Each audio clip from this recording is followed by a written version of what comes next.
കാസർഗോഡ് ഇരട്ടക്കൊലപാതകത്തിൽ പാർട്ടിയെ രക്ഷിക്കാൻ സ്വയം കുറ്റമേറ്റെടുത്ത് പീതാംബരൻ. കൊലപാതകം നടത്തിയത് വ്യക്തിവൈരാഗ്യം കൊണ്ടാണെന്ന് പീതാംബരൻ മൊഴി നൽകി. കൃത്യം നിർവഹിച്ചത് സുഹൃത്തുക്കളുടെ സഹായത്താലാണെന്നും വാടക കൊലയാളികൾ ഇല്ലെന്നുമാണ് പോലീസിന്റെ പുതിയ നിലപാട്. അതേസമയം കൊലപാതകത്തിൽ ഉത്തരവാദിത്വം പാർട്ടിക്കെന്ന് പീതാംബരന്റെ കുടുംബം. ഉത്തരവാദിത്വം പീതാംബരൻ ഏറ്റെടുത്തത് പാർട്ടിക്ക് വേണ്ടിയാണെന്ന് ഭാര്യ മഞ്ജുവും കുടുംബാംഗങ്ങളും പറഞ്ഞു. പാർട്ടി അറിയാതെ കൊലപാതകം നടക്കില്ല. പീതാംബരന്റെ കൈ ഒടിഞ്ഞതിനെ തുടർന്ന് പ്ലാസ്റ്റർ ഇട്ടിരുന്നു. കൊലപാതകത്തിന് ഒരു ദിവസം മുൻപാണ് കെട്ടഴിച്ചത്. കൈക്ക് സ്വാധീനമില്ലാത്ത പീതാംബരൻ മറ്റുള്ളവരെ വെട്ടിക്കൊലപ്പെടുത്തില്ലെന്നും കുടുംബാംഗങ്ങൾ പറഞ്ഞു. ഒരിക്കലും ഞാനത് വിശ്വസിക്കും ഇല്ല, ഒരിക്കലും കൊല്ലില്ല. എന്താ പറഞ്ഞാൽ ഒരു മുമ്പിന് പോലും ഞാൻ ഇതുവരെ നോവിക്കുന്നത് ഞാൻ കണ്ടിട്ട്. പിന്നെ പിതാന്റെ ആരെങ്കിലും ഗുൽമാലിനെ ഇങ്ങനെ നീക്കിയിട്ട് നിങ്ങൾ അങ്ങനെ തയ്ക്കാൻ പാടില്ല എന്ന് അങ്ങോട്ടും ഇങ്ങോട്ടും നീക്കിയിട്ട് പറയുന്നതല്ലാണ്ട് മറ്റേ ഒരു അനുഭവം ഞാൻ അനുഭവത്തെ 19 വർഷമായില്ലേ ഞാൻ വന്നിട്ട് എനിക്കറിയാൻ പറ്റുമല്ലോ ഇല്ല.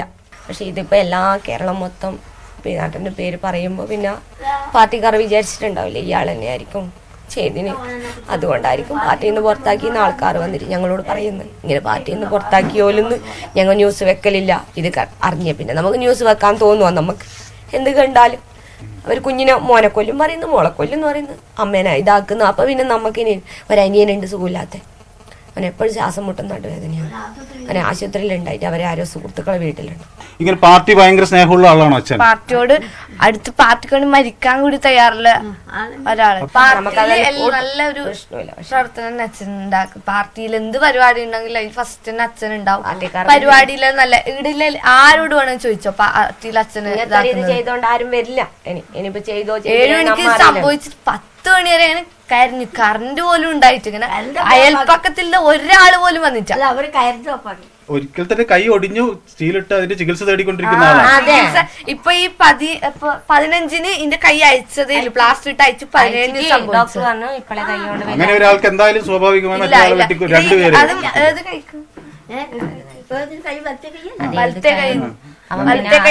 കൈ അനക്കാൻ പോലും പറ്റില്ല.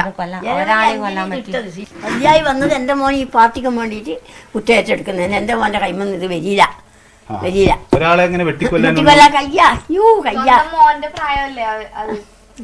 വെട്ടിക്കൊല്ലാൻ കയ്യാ ഓന് കുറ്റം ഏറ്റെടുത്തത്. ഓനെ കുറ്റം ഏറ്റെടുക്കും.